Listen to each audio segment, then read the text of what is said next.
In today's video, I'm going to teach you how to add drop-down fields in Airtable. To get started, open Airtable and go into the base where you want to create your drop-down field. A base is simply the workspace that holds your table and all the information you're organizing, so make sure you're in the correct one before making changes. This is especially helpful if you use multiple bases for different projects, teams, or clients. Once you're inside the base, look across the top of your table where your field names or column headers appear. Find the plus sign there and click on it. This plus sign is what you'll use to add a brand new field to your table. In Airtable, a field is the same thing as a column, and choosing the right field type matters because it determines what kind of information can be stored there. After you click the plus sign, you'll be asked what kind of field you want to create. In the search or field type area, type either single select or multi-select, depending on what you need. A single select field creates a drop-down where only one option can be chosen from the list.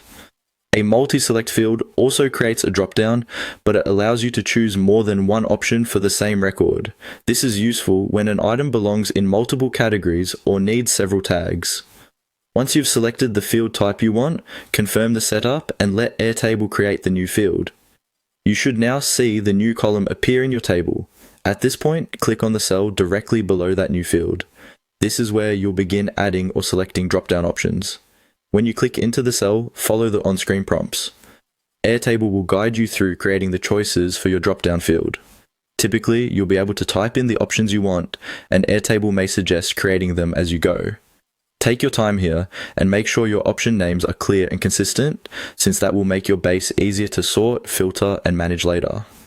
If you're using single select, remember that each record can only have one option chosen. If you're using multi-select, you can add several options to the same cell. That flexibility can be very useful depending on how your data is structured, and that's all it takes to add drop-down fields in Airtable. Once your options are set up, you can start using the field right away to keep your information more organized and easier to update.